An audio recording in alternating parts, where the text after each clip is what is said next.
Support for Motley Thoughts is brought to you by MANSCAPED, who is the best in men's below-the-waist grooming. MANSCAPED offers precision-engineered tools for your family jewels. MANSCAPED is trusted by over 2 million men worldwide. Join the movement and all your below-the-waist grooming needs. And big news, MANSCAPED just launched in Canada. For those listeners in Canada, you can be one of the first Canadians to experience their life-changing products. Actually, I would have made a freaking killing in Japan back when I played there. There was not a trimmer or razor within 1,000 miles of the locker room for the Japanese guys. Anyways, that's why Manscaped has redesigned the electric trimmer. The Manscaped engineering team perfected the greatest ball-haired trimmer ever created and have the Lawnmower 3.0. Their third-generation trimmer features a cutting-edge ceramic blade to reduce grooming accidents. When I tell you this is premium, it's premium, man. The battery lasts up to 90 minutes, so you can take a longer shave. The waterproof technology allows you to groom in the shower. And one of the coolest features is the LED light, which illuminates grooming areas for closer and more precise trimming. They've also upgraded to a 7,000 RPM motor with quiet stroke technology. And let's not forget about the charging stand. Show your mower off loud and proud, because this intelligently designed stand is a convenient charging dock powered by USB. If you're listening to me speak right now, I want you to experience this firsthand for yourself and trim that junk of yours. Get 20% off and free shipping with the code DUSTY70 at manscaped.com. Your balls will thank you. All right. Today's guest is an ex-teammate and old friend from the dial-up internet days. His career path is a long and interesting journey, actually.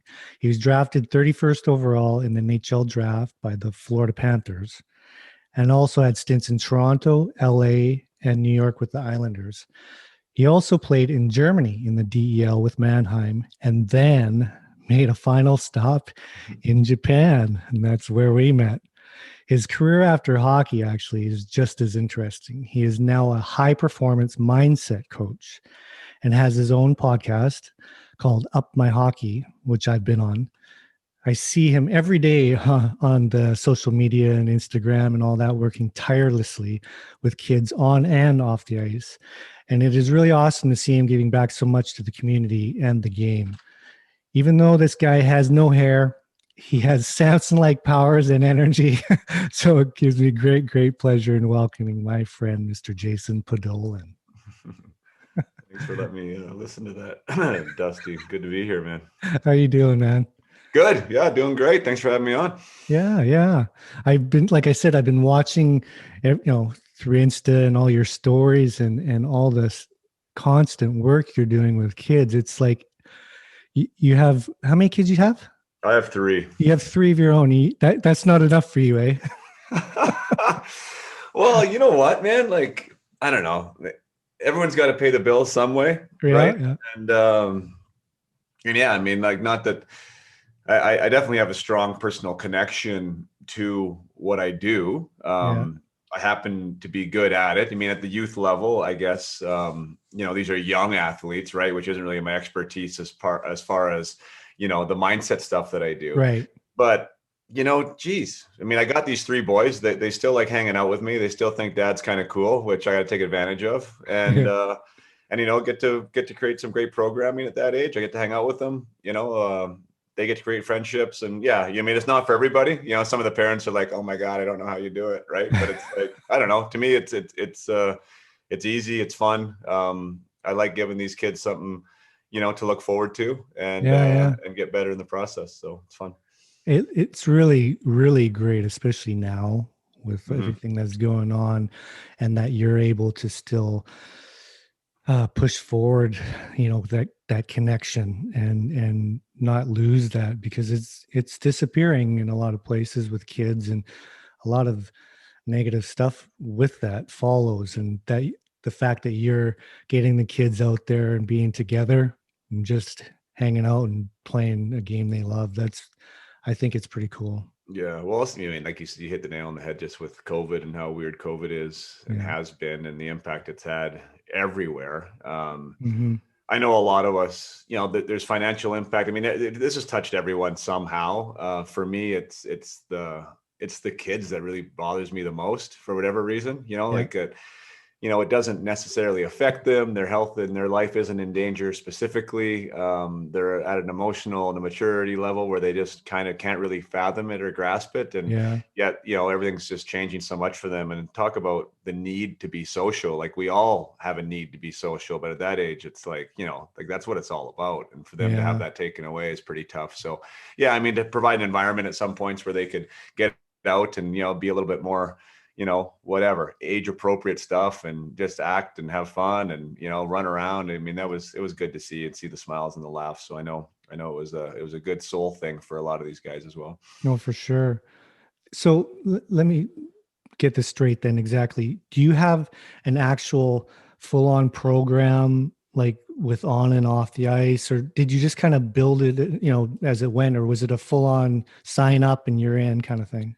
Well, yeah, I mean, that's where there's a lot of crossover for what I do from a professional and then a personal level. But like the thing that I was talking about with the activities was this thing called Up My Hockey Wednesdays. So Right. this was birthed by the idea that our kids were going to homeschool this year. So, I mean, I have an 11-year-old, a 10-year-old, and an 8-year-old, right? All Right. boys, all hockey players. We live about 15, 20 minutes outside of town. The nearest school, which we have to drive them to, there's no bus, right? So heading into the fall this year, we were like, man, like if there was ever a year to homeschool, like this is probably the year, right? Like Right. nobody really knew what school was going to look like and what type of rules and restrictions were going to be there. And what we did see didn't look too fun. When we were forced into quarantine in the fall, as everybody was there for a while, we found that the homeschool actually worked out well for Sarah and I. We were both home most of the time anyways, and we live in this, utopia like sort of resort environment where the kids could go out and play and, have some fun and not be worried too much about what was going on. So we were like, well, let's try it this year. And then when we just made that decision, I was like, well, they need to have some type of social interaction. And I thought maybe other families would be doing the same thing. And I'm like, well, I'm going to do like almost a hockey academy like approach for Pee Wee and younger, right? So my Mhm. age group of kids where that isn't offered in schools yet. It's not offered at academy programs. And my idea was, hey, we'll base it around hockey. So we'll have an hour and a half in the morning, but then I'm going to bring in professionals in their field and whatever to expose these kids to different disciplines, right? So we had some more traditional like cross training from a real reputable place here in town called the Training House. We learned ultimate frisbee with a national team member of Oh, the cool. ultimate frisbee team. We went to a rock climbing gym. We did CrossFit. We did soccer with the Whitecaps development coach. Like the list kind of goes on and on where these kids were exposed to different stuff. Got to have a ton of fun, got to include hockey, which is kind of, the backbone of their identity, right? So we were still Right. dealing with that. But we'd spend the morning together every Wednesday, all year pretty much. And I would organize these different programs and I'd call them quadrants. So we'd have 6 sessions where we'd go and do 3 different things. And yeah, the parents loved it. The kids loved it. It turned out to be super successful, just kind of doing it off the seat of my pants. But it's something that, I got a wait list for next year and people want to do it. So it's cool. Wow. Yeah. That's awesome. It brings back a lot of memories from, you know, the differences in schools and how they generally are now. And it's very go, go, go, learn, get better, better, better. But I remember as a kid, just the ones that always enticed me or I wanted to go to were just like the Penticton one. Mhm. Uh, and it was because you got to play mini golf and you got to go swimming and Yeah. those are the things that you remember from those and it attaches itself to your love of hockey, but in reality what it is the whole experience of having fun is what keeps you loving the game and whatnot. And it sounds the way you kind of spun it is very similar in that sense. It had a lot of stuff that you can learn from for sure, but made it really fun oriented. Is Yeah, that right? yeah, exactly. I mean, that's the thing. I mean, you're actually creating better hockey players. I mean, if that's what they want to be, I mean, I know they're young, and even Yeah, the yeah, parents, I know they're hockey players, so they're focused on like hockey and wanting to get better at hockey. But I'm a massive believer in the philosophy of just being a great athlete, yeah. right? And being curious and being exposed to different things. So yeah, I mean, it's sort of a subtle backhanded way to make these kids better hockey players, but it's like an approach that I think is just makes them a well-rounded person, which is also more my approach when it comes to the off-ice stuff that I do, is like, which is very similar, I believe, to what you do. And you talk Mhm. about not being able to help the athlete until you understand the person. And that's exactly what I'm doing, is developing the person, right? Helping the person become a better athlete. And a lot of times we don't think of the person behind the athlete. So Right. when we're working with these, and I mean, for this, like, again, this is a different age category than my clients, like this is 8 to 12-year-old boys and girls. They're not thinking maybe about real dreams of being in the NHL, but I mean, you make them social animals that know how to handle situations and can approach adversity, and they're well-rounded and they understand how their Right. body moves in space. And like all these things that are life skills at the end of the day, that are helping them in their chosen field at this point, which happens to be hockey. So Yeah. it's all good. Totally agree. The the old way of coaching and just hammering it in is, it's still out there, and for sure still out there. But I'm really trying to be an advocate for getting to know the person, and finding the bond first, uh, and that connection, because it makes, you still have to know your craft, but if you do know it, it doesn't necessarily mean that you're going to be able to get it through to the person, especially in today's younger generation, the kids coming up now. You learn more and more quickly that they don't see things quite the same as the way you and I did, and would just get scared into do something, or and that's how it was done, right? Yeah. Now they'll shut you out. Yeah. And if you really want them to see these unreal strides, like some people ask me, how you have these stories with like Peter Budai or Jack Campbell or whoever, and have these incredible strides, and it was all based around what we just talked about, and that connection. And once they trust you and believe in you, and I can only imagine how that would work tenfold with a child. Mhm. Do you know what I mean? So the way you're doing it, I think, is commendable, and I think it's awesome. Yeah, no, thanks. I mean, I'll just echo what you're saying there. I mean, I do believe, I believe it's not only the new age of coaching, but it is just coaching. And it really has been. Those who have perfected it, like there was a top-down approach forever. And especially the culture of hockey was really dominated by that for a long time. But there were still some outliers, Yeah, yeah, even yeah, even during the dinosaur era, yeah, that understood that if you want to get the most out of your athletes, right, you have to understand them as people, right? And yeah, that's where you're going to get that competitive edge. And again, like it's interesting because we can talk about this and be all fluffy about it, and some people kind of get turned off by the idea of that. um I don't care which way you want to spin it, because you can spin it as a high performance topic. Like, do you want that 5% edge? Do you want that 10% difference? That's what's going to get it. It's not going to be the one technical thing of how you move your blade arc through a turn, right? It's actually like how you approach that practice, or how you right, approach the adversity that's coming, or who you have to turn to when things are going shitty. Like, that's your difference right there. yeah. So you can frame it from a high performance perspective too. But yeah, I mean, I just think I think you're dealing with more well-rounded people that are more equipped to deal with stuff, whether it's on the ice or off the ice or post career, whatever the scenario is. And you're building relationships, you're building that human side that makes us human, right? Yeah, Like yeah. the part that we really should lean into more. And sometimes we forget as athletes. So yeah, no, man, it's rewarding. I know from talking with you how much you enjoy that side of it. Plus it makes your job that much more better, right? Because Oh, for sure. yeah, you have a relationship with a human being, right? Like, it's not just an athlete. So I don't know, I guess for me, it's kind of a no lose scenario for Yeah. sure. Oh, for sure. The funny thing is, when you're doing it with younger, even as you in pro, the older person versus the younger player, there's differences, right? And you got to treat everybody differently, and as an individual. But people would be surprised, though, that in pro and in the NHL, how the way I do things is not always like they still try to understand the player and whatnot, but that there's a line, there's a definite line. And with the way I am with and being such close friends with them all and social media, and I use it.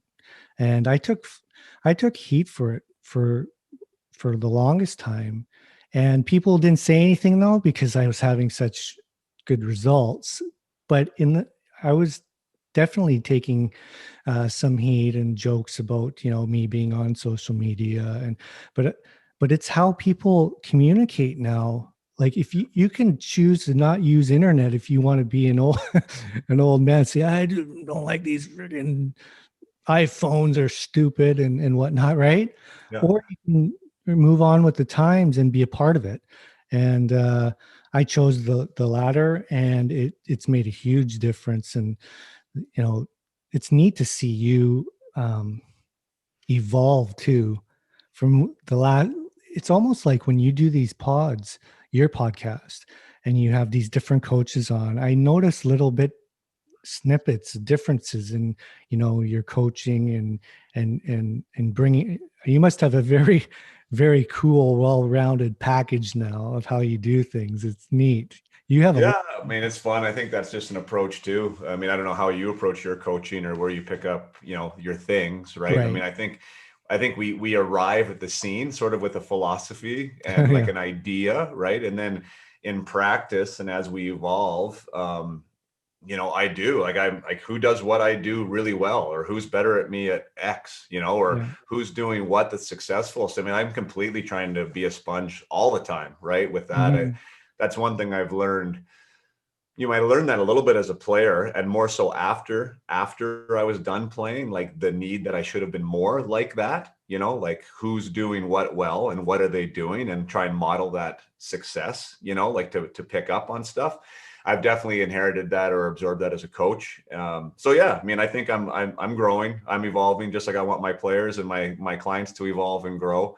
If you and I can't, if you and I can't model that in real time, right? How can we really be asking them to be doing the same? Right. Yeah. So with your the mindset coaching and whatnot, so do you coach like adults, for example, is it life coaching, or are you helping professional athletes, or is it just where does that field take you? Well, right now I'm not working with pro players. I've worked with junior players, up to junior Okay. players. So I haven't really explored that, to be honest. I'm sort of just Mhm. found my niche. Working with junior teams now. I'm being approached by junior teams, so setting up stuff for next year to be, their consultant or their mental Oh, performance cool. coach, in that aspect.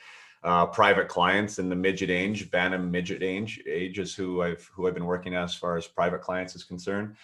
Um, and yeah, I mean, what does that look like? I mean, that's the thing. Like, it's kind of an esoteric field, and what is the right label, to put Right. on Right. myself? Like, you announced me as a mental performance mindset coach or a high performance mindset coach. I mean, I'm fine with that title, and I think that's good. For a lot of people, though, like, what does mindset mean, right? Like, Yeah. um, and one thing I say is, like, if I could package it like shortly and succinctly, is that I help players go from good to great without more ice time and more physical training. Because, and then it's like, well, what's that? How do you do that? And it's like, well, there's so much you can explore away from the ice and away from what people think of as traditional modalities, right? To improve, that just really aren't explored. And a lot of the time, when that comes from someone like you or I, that's been there, that's walked into a locker room, that's Yeah. been on the fourth line or a healthy scratch or trying to overcome an injury and all these things that athletes go through, especially in the hockey realm, that you can apply some skills and tactics to them from a first person example. It's relatable, right? And Yeah. they want to listen. And again, you find out what works for that player, and you use different strategies for different things. But I'm all about potential, really. I mean, that's why I like to Right. use the word high performance. I think everyone is chasing some type of a dream. I think, like whether that's a D1 scholarship or whether that's major junior or whether that's an NHL jersey, right? Or a Hall of Right. Fame career. Like everyone has something. and I just trying to break it down to like, how do you become your best? And if you accomplish that in whatever capacity, the closer you get to accomplishing that, then you're going to get to where you're going to get to. You know, like we're so results oriented. I'm like, let's change the result. Like, let's change the result from like being, I want to be first ballot Hall of Famer, to let's change the result to being, I want to be the best Jason Podollan I can be. And when you focus on that and you keep that in your in front of mind, then there's all these different elements, right, that you can be curious about. That like, how does that actually happen? What does that look like? Mm-hmm. And for a lot of people, it's not more power skating, and it's not increasing the strength of your deadlift. You know, it's how do you approach the game? How do you keep it fun? How do you handle your adversity? What's your preparation look like? You know, what's your relationship capacity like? You know, what type of people are going to bat for you? So there's so many things you can get into. And in that, I encompass that as mindset. And we focus on different things at different times. Very cool. No, so many of the things that you just mentioned and came up are pretty much in line with how I go about doing my business. And I was just thinking of, I don't know if you know, but I just built a website to people that said I should start the stuff that I do with guys like Soupy and whatnot. I still help them. Yeah. And none of it is on the ice anymore. And so much of what I do and the best part of what I do, where I see the biggest results, is not on the ice. And so I continue to do that with all the guys that I've worked with, and I would help anyone. And people said I should do that. Well, I'm not, if I'm not, don't have a contract right now. And so I built this website, and it's just based on what you had said, and I'm offer my help in these other ways, exactly the same way that I would Jack Campbell. And it brings, I try to get the best out of what they are. I might not be able to improve your technical aspects because I'm not there on the ice, but what is going on in a lot of the players' minds is all these problems that you just mentioned, and challenges and roadblocks, and huge blocks that these guys can't get overcome, right? And like you said, we've both been through these things, and a lot of them are pretty shitty, but it's how you deal with them, right? And if you can deal with these kinds of things, that's what makes the difference between, like, there's so many goalies out there, and I'm to use my position as an example, that have all the talent in the world and actually have nights where they look unreal. But how come they can't make it to that next level, and just they can't push themselves? It's not because they're not working hard enough or whatever. There's a lot of these other things that you just mentioned that are in the way, and they don't know how to deal with them. And that's where I can help. And so that's very similar, very, very similar, actually. And it, using Jack Campbell as an example, were some huge blocks for him in his life. And you and I, it's been a while since I was on your pod, but we talked about it and how I went about it. And it was not at all about your traditional, what we got to work on, and we got to focus, and we got to have these goals and shit.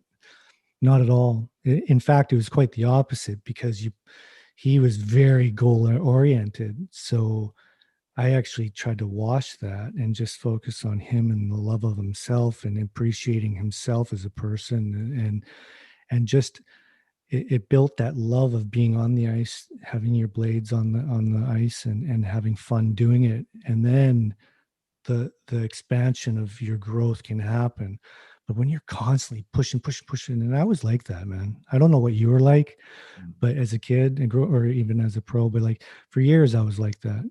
Just fucking wanted to be, goal oriented, and had to make it here, had to get this contract or whatever. And we talked about it, and I learned that wasn't it wasn't very helpful. Right. Yeah. I know one of the most recent success stories, and one of the biggest success stories I've had, is with a young man that we essentially worked on having fun, which sounds like so crazy to, like, to work on, right? Like that you need to work on that. But like you said, you deal with these high performers and these guys that are really driven.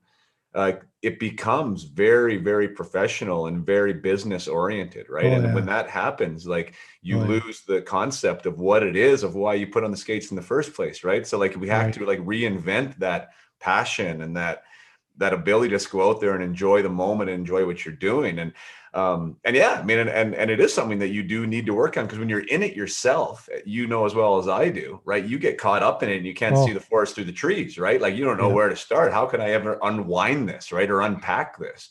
So yeah, I mean, we worked on just finding ways for him to enjoy being out there. Yeah.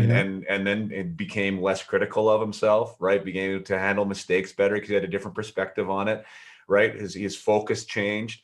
And now he's able to flourish because he's not playing in fear, right, of like not getting it or not attaining it or not having the perfection that he wanted. And Mm-hmm. now he can just flow, right? And I guess, yeah, I mean, that's just so fun, because that's not taught in power skating. That's not handled by your typical bench boss in any program, you know. Yeah. So I do think more than ever, I think these kids, you talked about talent. And I know you don't want to talk. I mean, we got on this topic, so I guess we'll just stick with it. But I mean, the talent of the players now, as everyone sees, is crazy, right? Like It's the insane. goalies, my God, those goalies. It's like crazy to me watching goalies now, like how that position has advanced. I Oh mean, yeah. even usurps like the players, but I mean, everyone's skilled is all I'm saying. But, you know, like they're living in this generation's brought up in this, everyone gets a ribbon mentality, in this instant gratification scenario where everything's just one click away. Social media perfection, where you see like the highlight reel every single time you open up a feed, right? Yeah. Somebody's 5-star life. And that just does amazing things for your ability to handle adversity, for your ability to frame perspective, to stay focused on something for the long term and not the short term. And I think, like, more so than in a long time, like the mental resilience, if I think is a better word, the mental toughness is at an all-time low. And I think that people just need help with it. And it's 100% okay to need help with it. You know, it's Yeah. fine and it's normal. But I do think that our culture is creating athletes that have a hard time dealing with someone telling them no. Oh, for sure. 100%. It's more like you said, probably now more than ever. Uh and that's one thing, me being on social media and following and seeing firsthand how the kids respond to the posts or what they're posting and whatnot. They're really affected by everything that's going on out there, and what other people are doing or how great someone is. And it really is hard to focus on just being you and being happy with you when you're constantly being shit pushed in your face daily about how great everyone else is. Yeah. And it makes you feel like shit. Like Yeah, or you don't shit. even want to try. I mean, I see it at the younger age groups, right? Like, less so at the older age groups, and I would assume at pro, right? But at the younger age groups, like these kids, if they don't feel like they get it right away, like they just shut down, because what's the point even of trying? Right. This level of like perfection that they've seen, you know, like they must not be good at it, so why bother, right? Yeah. And that's the part that breaks my heart. But yeah, the old fear of I think in Michael Gervais, who I'm a fan of, high performance coach that works with Pete Carroll with the Seahawks, he calls it FOPO, fear of other people's opinions. And what a, you know, Yeah. what a debilitating scenario that is. And I think it happens for adults as much as it happens for kids, but I think kids are really surrounded by it, right? Like not Yeah. wanting to make that mistake, not being prepared to be courageous enough to throw themselves out there. And yeah, I mean, that's one thing that I do talk with my clients about a lot is, I mean, how, when you really break it down, how many things don't you do because of that? Oh yeah. Fear of what other people might think, right? What stops you, right? And that is a 100%. lot of times that's what it comes down to. Well, I'm unsure, I might get made fun of. I mean, like that's the kids' way of thinking of it, but like adults have the same thing, right? People are going to judge me, right? People are going to think this, people are going to think that. So anyways, that's a really interesting thought experiment to think about that, and when you are conscious of it, and then you can actually lean into it, like when you recognize it, oh, I'm actually going to do that now because this is the reason why I was stopping. Like that really frees, like it's liberating, right? And as an athlete, it's super liberating. Yeah. So anyways, yeah, I mean, there's so much good stuff to unpack there. We need 5 days on the podcast to talk about them all, but it's the real stuff. I guess that's the thing for me. Like that's as esoteric and as kind of fluffy as it sounds, it's the real stuff. Like it's real good stuff. And it's totally the stuff that, is still looked at in a non-traditional standpoint. Right. And I think it's going to become traditional. Like I think in 15, 20 years, it's going to be status quo, right? Like across the board. Well, I would hope so. It's funny when I listen to you talk, you should speak for me. Well, yeah, let's partner up. I only have the forwards and defensemen taken care of. Because people, I always do these interviews, right? And people are like, so how do you do this? Or how come you have so much success with, with these guys or whatever? And I spit out this stuff but I listen to you, the way you speak, it just sounds so much better. I'll have Jason Podollan do my interviews. But it's all of the stuff you're saying is so bang on. We have obviously we all have our own unique way of approaching things, but the base of what you're saying is very similar to what I do. Right. And once people, and that's with my website, I've offered it to coaches to help as well, because I believe that I've had a few people like Matt Millar, who is now the development coach in LA, who took over for me when I left. I kind of mentored him, helped him along prior, and he calls me still. And that was another big reasons what got me going on the idea, because he's improved as a coach, and he's very happy in his life, and I wanted to share that. But I think that now more than ever, like you said, it's just very, very important that we share this knowledge, because once people understand it, it opens up. You'll be surprised if you know what you're doing on the ice and know how to teach. If you can get a hold of, grasp what I'm saying, the teaching and how quickly they learn and how quickly they jump on board. Once they're fully on board and they believe in you, the learning happens way quicker. Yeah, for sure. Exponentially. Right? Yeah. There's no resistance, right? You have to take away the resistance.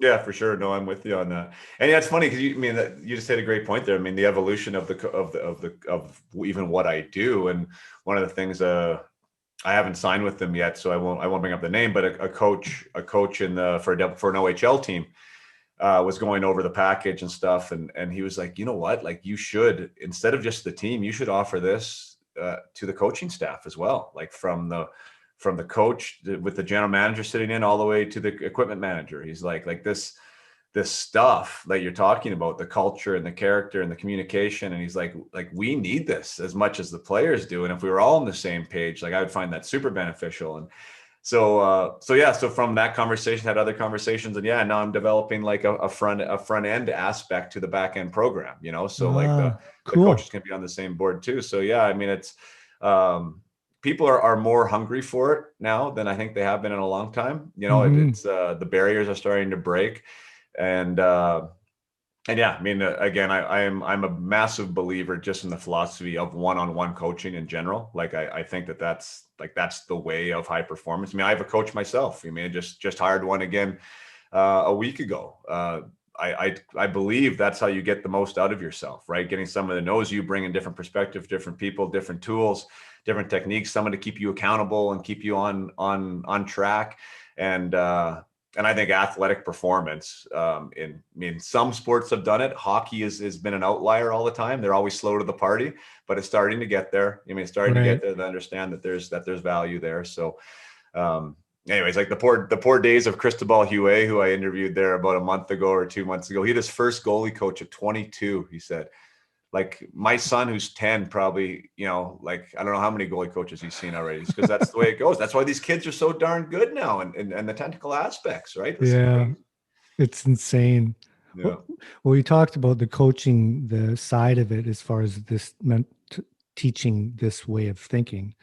That's the ultimate goal for me, as far as and then hopefully in the next little bit here, I land something. And what I would love to do is, if I get a head job in the NHL, is bring on the whole goalie development core, the group, as far as the coaches, be on the same page as me. Yes. And I don't mean like we all have to like the same goalies or teach the same way, but just my philosophy.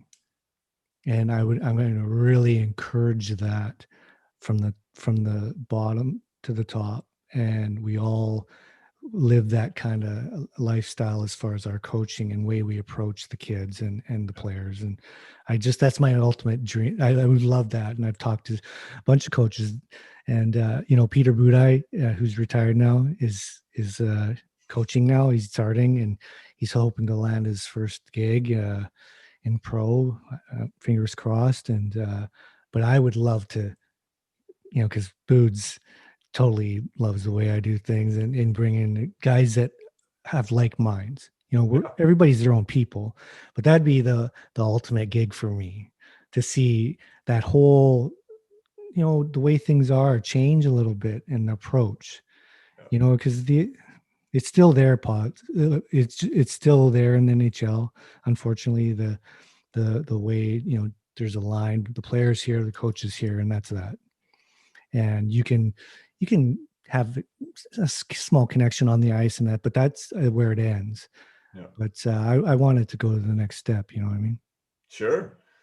Well, yeah. I mean, I think it's personal development 2.0, right? I mean, and that's where sports is going. And I think a lot of the people in those positions aren't capable of really manifesting those relationships, aren't comfortable having them themselves. I mean, I think that's where it stems from, right? Like, they want to have that hard line because that's where their comfort level lies, right? Like, I think that's a whole cultural scenario that we're talking about. And that's, you can have integrity with that player on a trade or sending him down or all these negative things that sometimes happen in the world of pro sports, and still be that guy's real good friend. And he thinks you're going to go to bat for him whenever he needs you.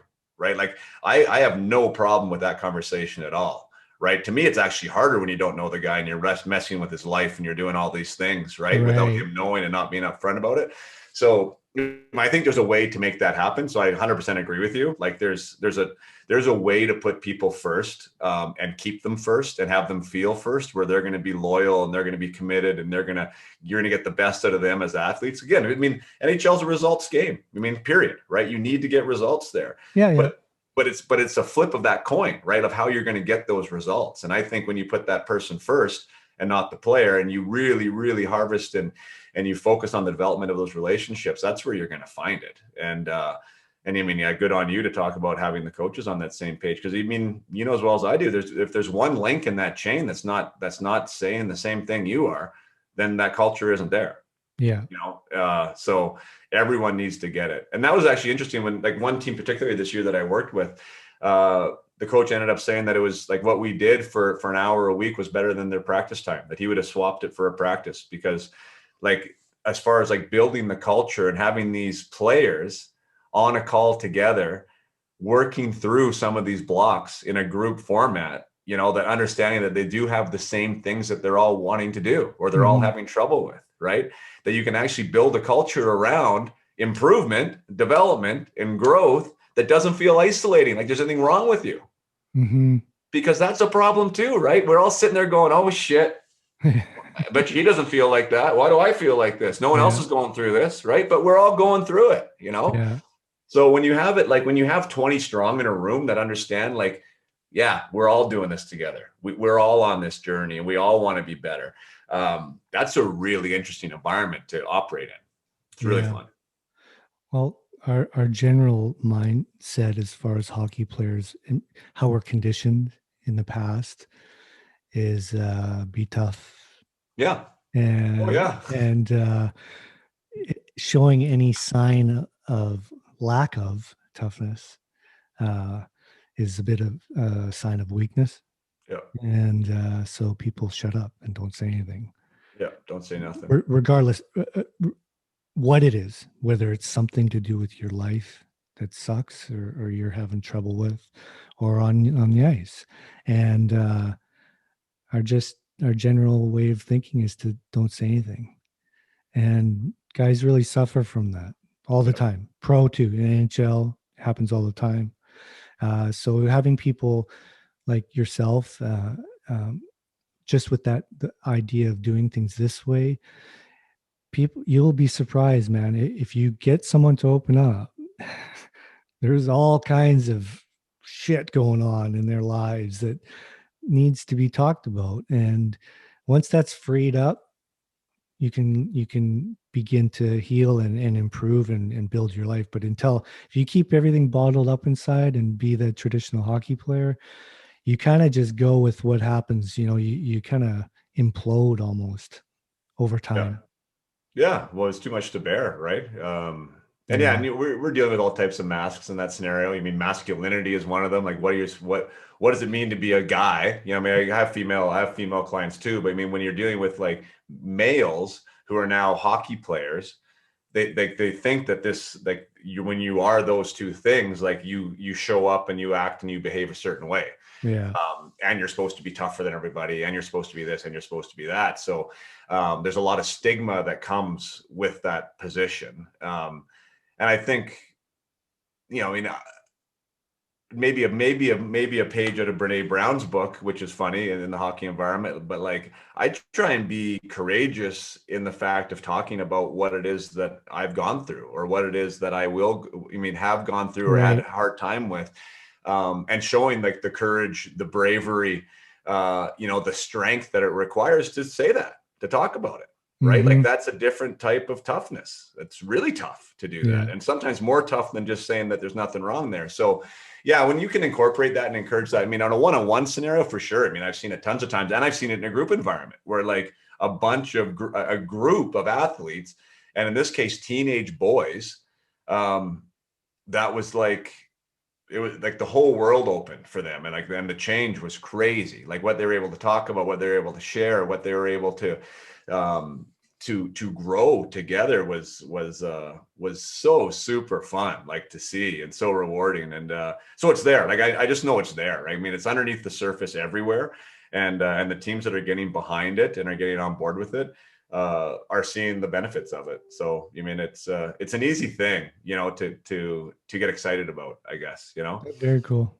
Yeah. Very cool. The idea of sharing, opening up about all the things that you've had trouble with or whatnot is a huge part of my coaching. I've used many, many stories uh, of some of the things that I had done wrong along the way and in my past.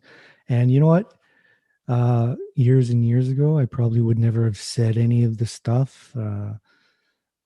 But I found that when I did this with some of my earlier guys that I had, and when I had like Hellebuck and Hutch in Winnipeg, and when I was first getting going, you really realized that your vulnerability, showing your vulnerability, uh, made them respect you more and realize that you really were opening up to them, and hence they would open up to you. And it also helped not only with the actual stories that, well, he did this, so I probably don't want to do this, but just the connection. Yeah. It really helped with that as well. But it's a tough thing for a hockey player though to open up and admit a lot of his mistakes and whatnot. We go years sometimes, and some guys never ever get over it. They've been fucked or they've been screwed over, and they go to their deathbed believing so. But I learned some time ago that a lot of the stuff that happened with me was because of me. Yeah. And I think if you get it, like you said, your clients or groups of people to understand all these different things that happen along the way and how you didn't deal with them right or whatever, can go a long way for your coaching. I think that's real cool that you do that. Yeah, well, no, thanks. You too, man. Yeah, we Yeah. yeah, I mean, I guess the last thing maybe we'll finish with is just on this topic is why I always keep a little pocket of one-on-one clients right now is because for me, I think that's really what I needed the most was like that guy or girl that I would be able to pick up the phone to, not even knowing that I needed it. Do you know what I mean? Like, because sometimes when you're in it, like you kind of think you got it all figured out. I mean, you remember as well as I do. You know, like Oh it's yeah. I got you got the world by the tail. You know, like everything's going and you're going well, and it usually is somebody's fault. It's not my fault, right? It's something that's going on there. But to have somebody that you trust, that you know isn't going to judge, that might tell it to you straight, but you still like their opinion, that you look up to as little maybe as a role model and a mentor, like boy, there's power in that, like a lot of Yeah. power. And and it's hard to do that as a mom or a dad, which is why I recognize even the role I'm in right now. You know, like it's hard to fill that role as a parent and as a coach, to be quite honest. I mean, if you're the coach of many, to be the coach of that one or that mentor that one, that's really hard to do in that way. So I do encourage all athletes, whether it's somebody you pay for and it's a service like me, like not everybody has that thing in their inner circle, right? Like Yeah. that person. I really think that's part of a winning team, like to have that somebody that is unbiased and just wants your best interest, period. Like that's the only thing they're looking out for. Right. Because that can save you a lot of mistakes. You save your career too, Yeah, but exactly. it also save yourself in moving forward in your life. Yeah. It shows, um, I always go back to Jack is the one shining story that shows the overall what can happen if you follow a lot of this stuff that I say. And you know what?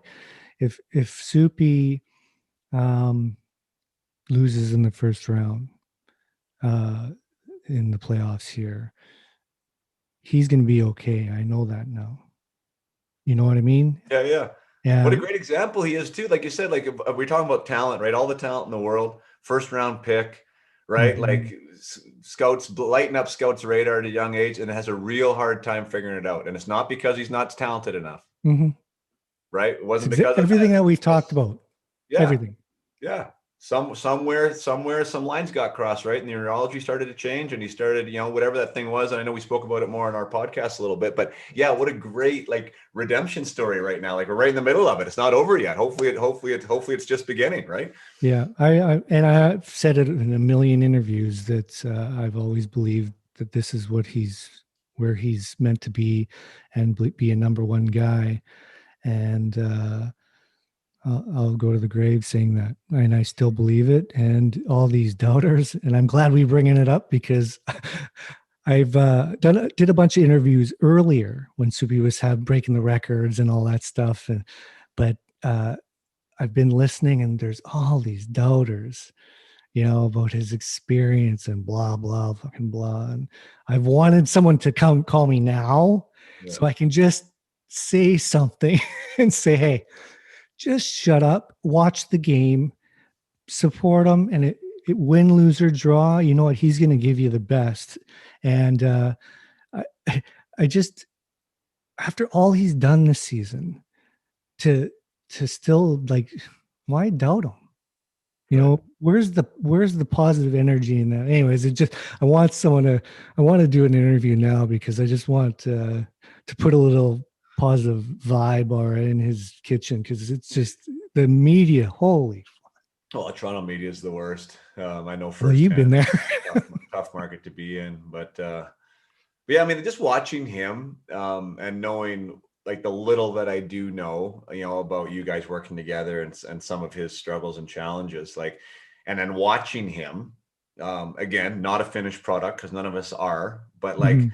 seeing him stand in his own skin in the interviews, the way he gets emotional about his teammates, the way he's affected by what his teammates do, how he handles those interviews, like to me, he seems like a really quality human being person Yeah. first, You Very know what I much. mean? First, and athlete second, which is right in line with what we've been talking about. Like I think he's comfortable in his own skin. Like he looks like like he's allowing himself to be himself, and in allowing himself to be himself, he's being an amazing athlete. Mhm. And that's the connection I see when watching him. I don't know if I'm accurate or not, but I just love seeing his humanity. Like he seems like he's just a great human, Yeah. and I'd love to play for him myself. And I can see why those guys are playing so hard for him too.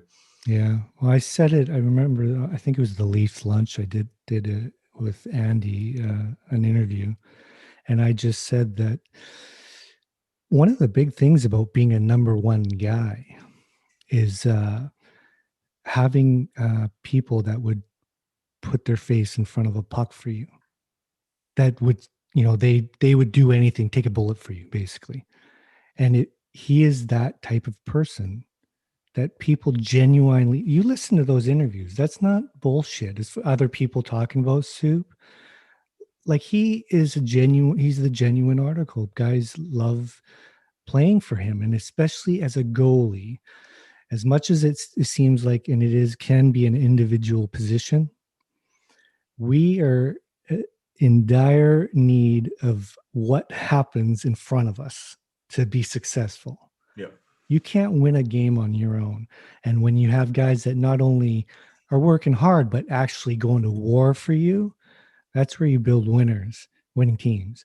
And he has that. And that's a big intangible as being a number one, right?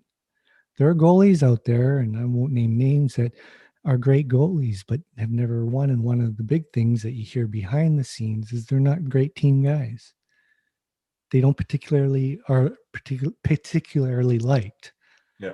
And when you have that, which he has in spades, can be real helpful. So I'm hopeful, and I'm so super psyched to see what happens, because man, he's the starter in the Stanley Cup playoffs, and just that alone, Yeah. that's awesome. Regardless of the result, I'm so jacked for him. It's crazy. It's Yeah, insane. no, I am too. I mean, he's been a feel good story for me too. I mean, how do you not? I guess I mean you like it. I mean, a little closer connection maybe than some, but just seeing his rise there and him, paying the dues and the doubters and all the stuff you're talking about. It's cool. I just love the way that he's navigating it all too. Like that's been one of my favorite Right. things to watch. It's just been Yeah. awesome. Yeah. Yeah, and through our talks along the way, he's had challenges, because that market's the toughest in the world, and in Toronto there, and but he's open to expressing his challenges and stuff along the way, and he's meeting everything head on, and just it's been so fun to watch, and I'm just so proud of that guy. I can't express it If it enough. doesn't go well, he can go play for OG Paper at the next season. Okay, Fine. there, great segue, because people, we got right into it right away. Yeah. How we know each other. Okay, so you're playing a lot of years in the NHL and in the American League, and even in the IHL, and go over to the DEL in Mannheim. How how did how you end up in Japan with Yeah. me for your, and ends up being your final season, right? Yeah. Yeah. So how in the hell did this come along? Well, yeah, well, what a great question. And it's kind of fun for you maybe to retell. I did actually Mannheim I mean, not Mannheim. OG was awesome because I did end up going to one more NHL camp after that. Like it actually Oh, gave me like some fire and like, no, I'm not done yet. Like I was like, I want to keep going here. But I played 3 years in Germany, and maybe I'll start just in the first year Germany real quick. I yeah. went to Germany. I think it was at 26 or 27 years old. I'd been in the minors for like 4 or 5 years, was doing well there, but felt like I was actually like kind of fading as a player. Had sort of been written off despite stats and everything else that, I'm a minor leaguer. And I was like, you know what, I'm going to go to Europe. I want to reinvent myself. I want to get back to, my goal scoring skill kind of work and then come back. I was going to go for 1 year and then come back. That was like my mid-career makeover move, right? I was like, this is what I'm going to do. And lo and behold, I go to Mannheim and have the time of my life. I'm real successful. They offer me a 2-year extension 2 months in, and now I have this big decision to make. Right? Am I gonna stay here, or am I and essentially say goodbye to the NHL, or am I going to stay here and play in Europe and make really good money and have this awesome life experience and say, all right, this is what I'm doing. I ended up signing the 2-year extension. Never, I'm not a rear view mirror kind of guy. I mean, I loved my time there. Ended up getting hurt the second half of that season. So in some ways, like, thankful that I signed that extension because I had shoulder surgery that ended that season. Then I had 2 more years after that. And I was never quite the same player again after the surgery either. So maybe that's got a few more dollars in my bank account, but neither here nor there. I ended up getting a concussion, ended up getting 2 concussions, ended up getting a 3rd concussion. And then at the end of my time in Mannheim, could have stayed there. There was other teams that wanted me to play for them. But I was just like, you know what? I mean, I think you're like me that way too. Like, when I was in it and as a hockey player, I never really identified as being a hockey player, like just a hockey player. Mm-hmm. Like, there was always like stuff that interested me, and I knew I could do things other places. And with me, like, getting those 2 concussions and having a hard time, recovering from them, and I was starting to think about like post hockey existence, and I was like, maybe it's better if I just go back to school. So I was like, I'm gonna go back to school. So I ended up retiring. Like, the boys had a retirement party for me at 30, right? I was 29, I think 29 or 30, enrolled at UBC Okanagan, off to University of British Columbia. I go, I'm in first year classes with all these 18-year-olds and 19-year-olds. And anyways, like living this university life, not really knowing what I was going to do with it or otherwise, but just always kind of thought of myself as a bit of an academic. And that's where I would have went if I didn't go to the WHL. So here I was. And wouldn't you know it, if the phone just wouldn't stop ringing, right? Like, not looking for a job, right? Like, so I'm going to school, and and it's all these places. Like, they weren't high profile jobs by any means, but like, they were, Milan in Italy and in Austria and Prague and the one in Denmark, Copenhagen. And I'm like, oh my God, like, super cool places, right? Yeah. I didn't even really knew had like professional ice hockey leagues, to be quite honest with you. But the money was always like, man, like, it's not really good enough for me to leave school. And then I got a call from Japan, an OG paper, and they're like, hey, can you play? And I was like, well, yeah. And was in the middle of finals, right? And it was, I don't give a crap talking about money, but I think it was like 70,000 or 75,000 US for like the last 2 months of the year. Yeah. And I was like, and I always loved Japan. Like, that was the other thing for me. So like, I love Japan. Like, I love their culture. I love their food. I loved aspects of that country. I'd never been, right? So now I'm like, well, shit, I gotta go, right? So I was like, I gotta go. So I remember writing my finals, like 3 and 4 days or whatever. And that's why, and I'm like, I was on the next plane out. And I think I left right before Christmas. Showed up in Japan, and what a wild that was. Having no idea about anything, like nothing, right? Like nothing. But yeah, and then enter Dusty Imoo and Aaron Keller, who I knew from before. So that was a friendly face for me because we played minor hockey against each other. He was there. Okay. Other import there was Rob Miwa, who, the English speaking guys who I ended up getting friendly with. But was Bert there? Bert was there, right? Oh yeah. Henderson. Yes, Henderson. Yeah, Hendy was there too. Yeah. It was. It's funny when you say all those other places you mentioned. Some odd places to have hockey and whatnot, but the culture is it's European, it's different, but it's not the same. Like, you go to Germany, you go to Italy or whatever, you're still kind of North American-ish.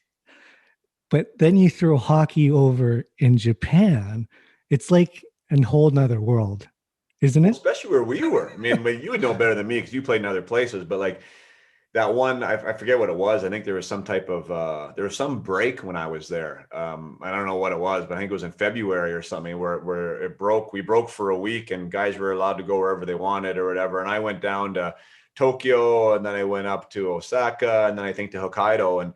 And so we got off the island. So for those of you listening, like Tomakomai is up north. and like I didn't know the geography of Japan very Right. well either. So like the northern part of Japan is like even more Japanese Oh yeah. than like the south, right? Which has been a little bit westernized. So like I saw that like on my tour. So like to fly and land in to be in Hokkaido and in Tomakomai there, like where like legitimately me walking down the street, bald, 6'2", 210, white, like I almost stopped traffic multiple times, right? Like Like legit.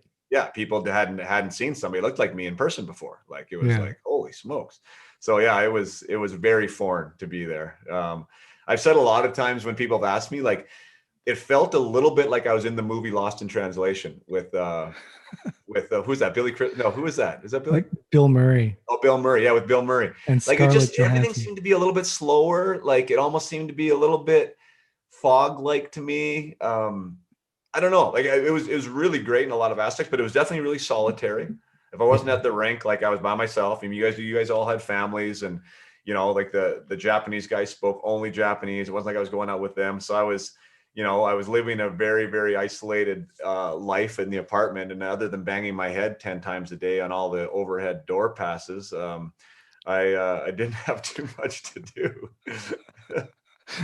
It was it's definitely of all, not only going to Japan, but like you said, going up north is definitely, there's a difference, a huge difference. Because I played my first 9 years in Tokyo, and that's a huge city and hustle and bustle, and it's still Japanese, no doubt. But you go up to Tamakamai, and we're talking, some things have not changed in hundreds of years. There's like, it's old school. A lot of shit there's old school. And Yeah. even for me, I was like, because I actually went, when I left Cebu and went up to OG, Rhonda and the kids came back to Vancouver, and I went by myself.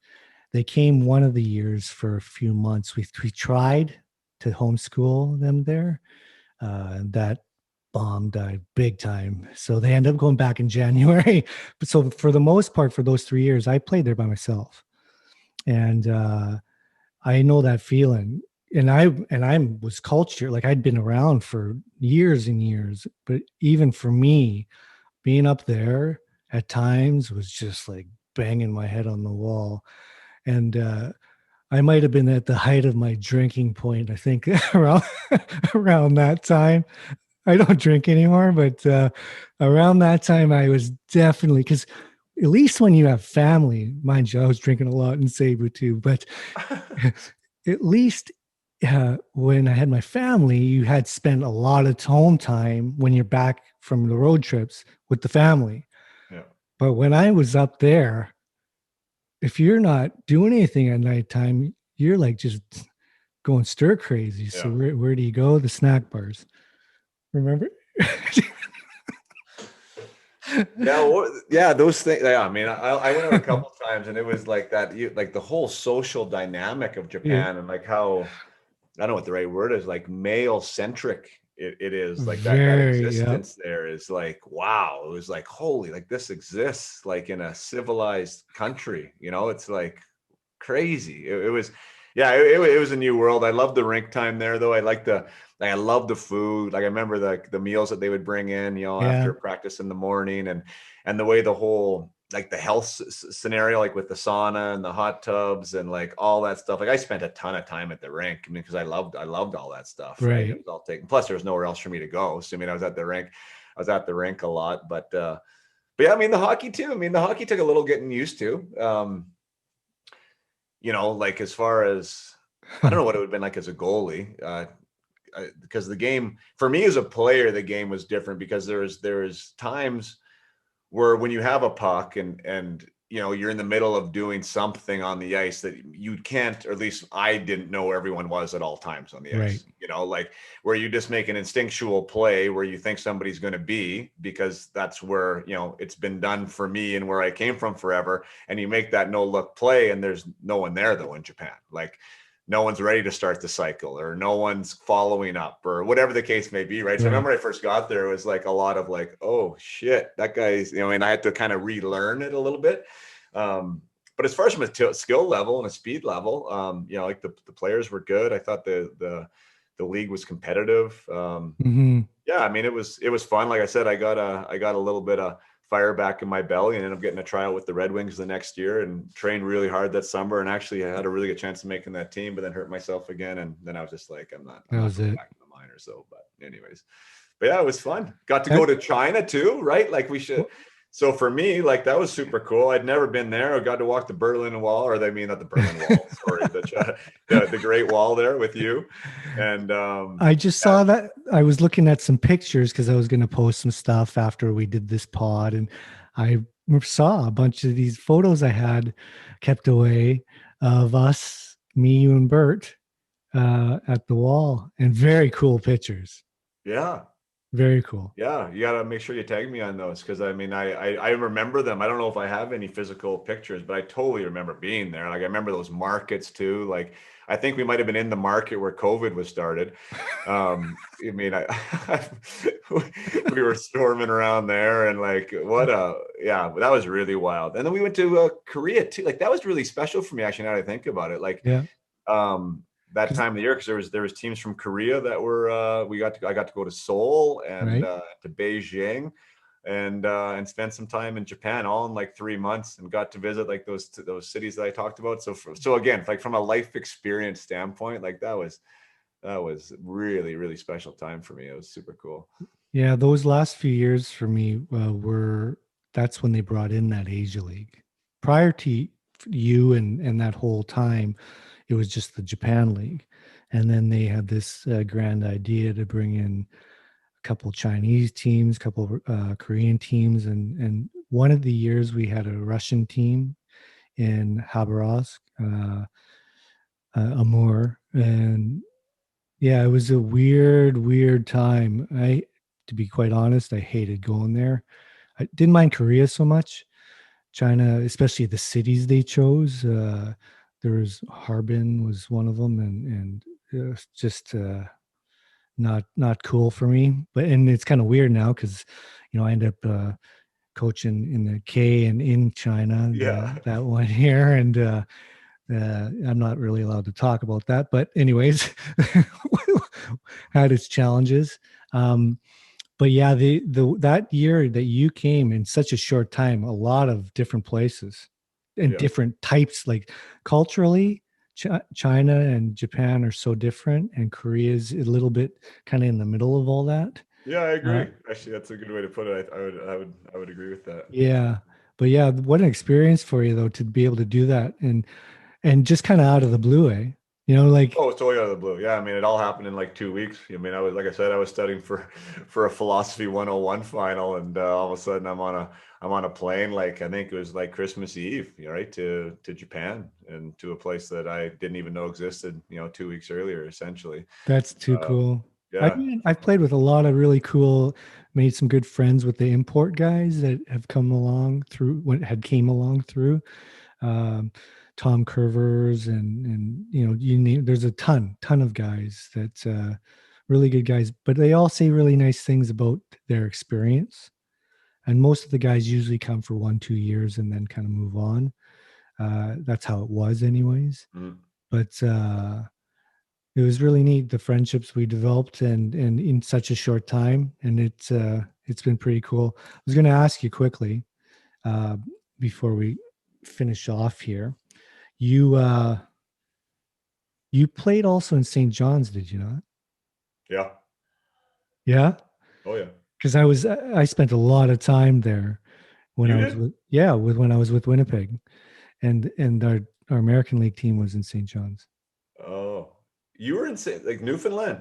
Yeah, Winnipeg had their team in Newfoundland. I didn't know that. yeah. When I had Hellebuck and those guys, the team was called the St. John's Ice Caps, and That's wild. I remember going in. I was in the dressing room, and they had all of the plaques or pictures, like a team picture and a plaque with all the names on it. And I remember seeing yours. Oh yeah. Yeah, I Yeah, was there. What would it have been? I mean, that was almost the longest place that I was at in my pro hockey career. I was up and down a little bit with Toronto, but I mean, I got 2.5 seasons. So I mean, that was the longest stretch. yeah. Great people. I have phenomenal stories from St. John's. Yeah, I mean, I don't know what you thought of the place. I mean, I Loved was it. single there, which I think either helped or hurt. I don't know. I mean, That street, George Street. yeah, George Street and I were real friendly. The, the people there, I mean, and I've said it on podcasts before publicly, like, it's amazing that it's still part of Canada. Like, I didn't feel like it was Canadian, almost like being from the Yeah. West Coast here. Like, it's so far removed, and like the dialect is so different. The way of life is quite a bit different. The architecture is different. Like, everything there is different.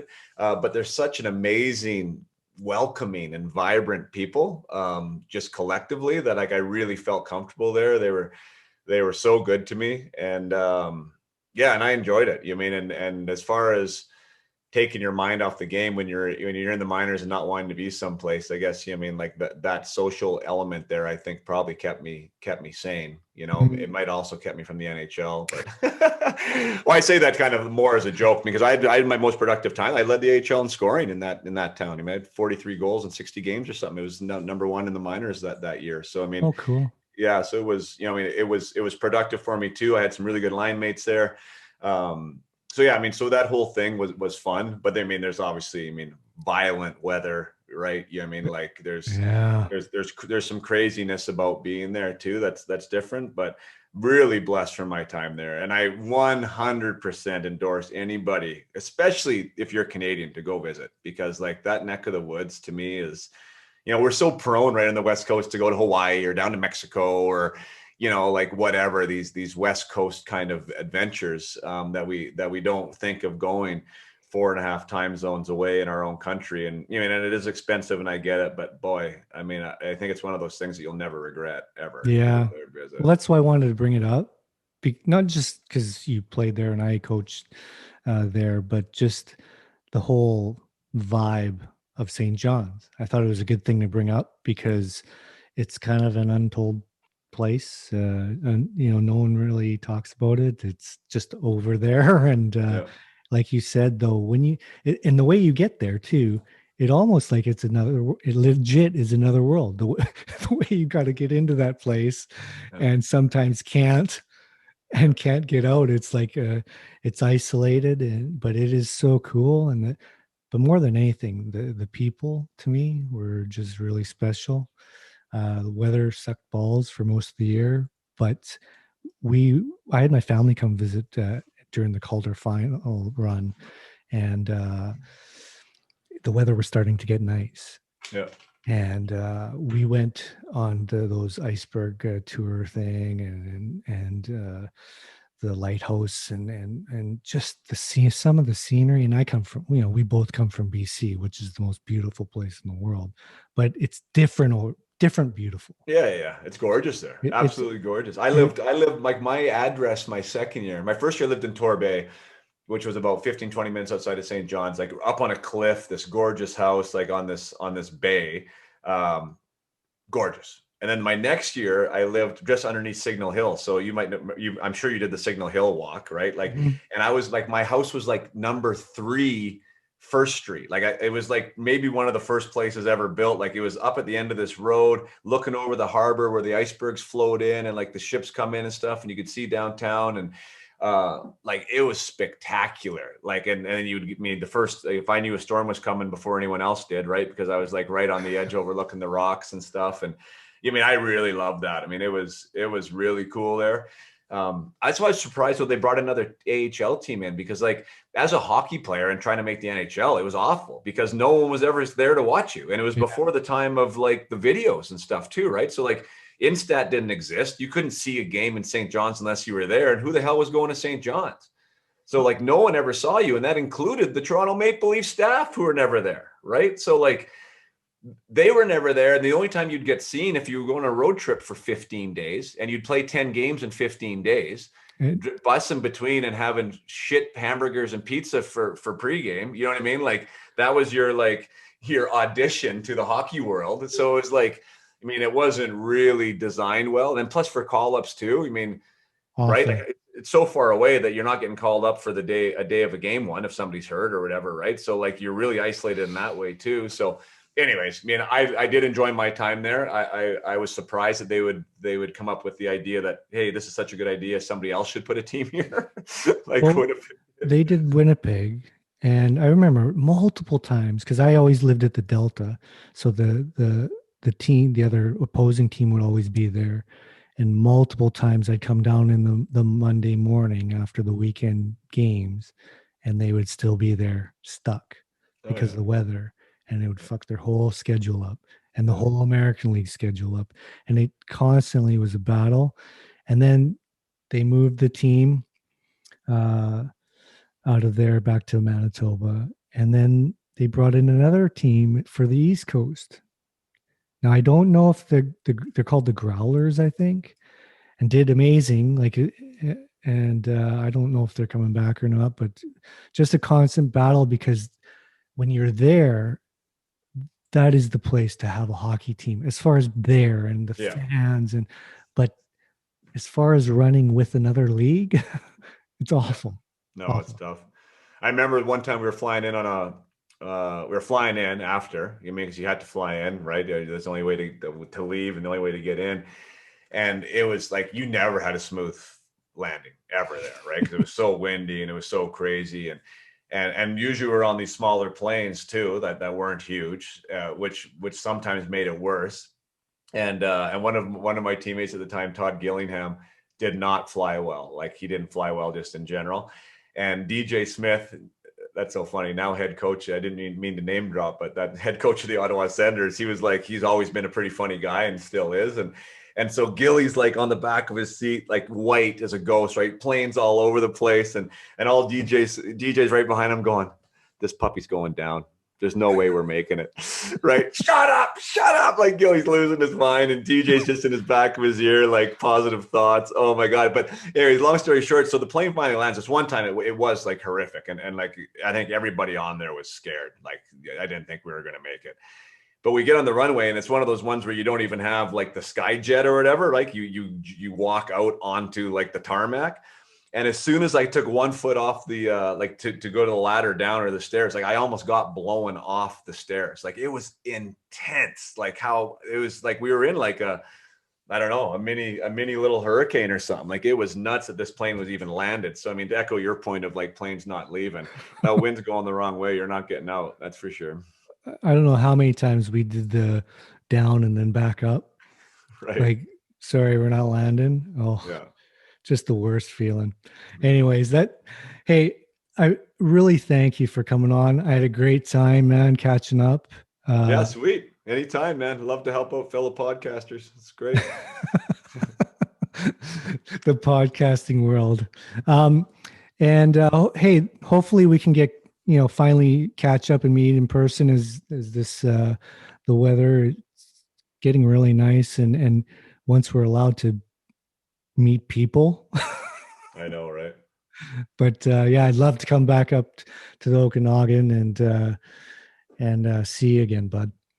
Yeah, no, it'd be great. And hopefully your listeners got a little value out of our conversation. I mean, I think one of the things, I mean, again, you're the theming of your show is a little different than mine, but one of the things that I get from my podcast is just like a thanks from people who aren't just in hockey, because like the stuff we just talked about today, it has really almost nothing to do with hockey. Like when we're talking about like that mental side of doing anything well, Mm-hmm. like it applies, right? Like it transfers to business, it transfers into anything, being a good student, how to help people through stuff like that. So, I mean, hopefully there was some gems and people could take away some stuff that they can relate. And that's why I love doing what we do. I think the conversations do matter. And I know I've picked up a lot from podcasts like such as this too. So whatever we can do to give back a little bit, right?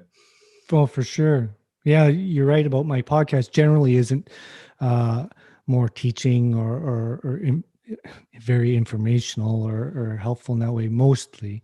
But I really felt this time around was really important because we both do a lot of that. And I thought we could really get some good value out of that. And I'm really happy that we had this chat, and hopefully you can help someone move forward and maybe call Mr. Jason Podollan for Oh yeah. for some Yeah, well, that's the expert thing. help. I've had we got to remember to do that too. Yeah, I mean, like that's the thing. Like we do kind of the same thing, but and there's other people doing it. I'm definitely not like, I don't know. People get funny about business, right? Yeah. Like I just want people to get help. Period. Yeah. Like accomplish what you want to accomplish, whoever you need to do that, right? Whatever your thing is, Right. like get out of your roadblocks or make your moves. And I mean, if that's with you, or if that's with me, or if that's with Joe Blow down the street, like to me, that doesn't matter. There's enough people out there, to help, right? It's just like, let's have the conversations. Let's get the perspective changed. Let's understand like what's available to people, and then they can make decisions. And by all means, if my name's one of the ones they want to email, I'd more than welcome a conversation. But I think the content is more important than the person at this stage in the development of this stuff. That's probably the best way to end it right there. That's well said. And I appreciate you coming on, Pods. It really meant a lot to me that you made the time. Grateful, buddy. Thanks for having me. We'll stay in touch, man. Cheers. Peace. All right. Well, that's it. I hope you enjoyed the pod. I had a great time talking with Jason. It had been quite some time that we had a chance to reconnect, so it was really nice. This pod was a lot more directly hockey related than most of the other episodes that I've done, but it was informative, and especially for people with like families with kids that have aspiring hockey players. So if you know of any of those people, like families like that have young hockey players that might get some value out of it, make sure you share it and so they can give it a listen. If you'd like to know more about Jason's business and what he does, you can go to his website, upmyhockey.com. It's very informative, very detailed. It shows exactly the programs he has and whatnot. So just go check out his website if you want to know more about Jace. Lastly, if you want some help from me, go to my website, thegoalietherapist.com, and you can get a hold of me through that.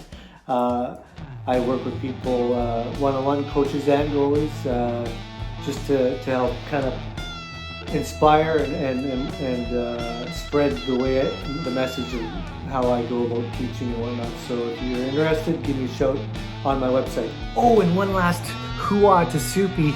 Tonight is his debut start in the Stanley Cup playoffs, and we're all going to be rooting for him here in the Imoo household. And to all you non-believers, you can sit on an Easton and twist. Remember what I always say, stay safe, stay connected, and God bless. Peace.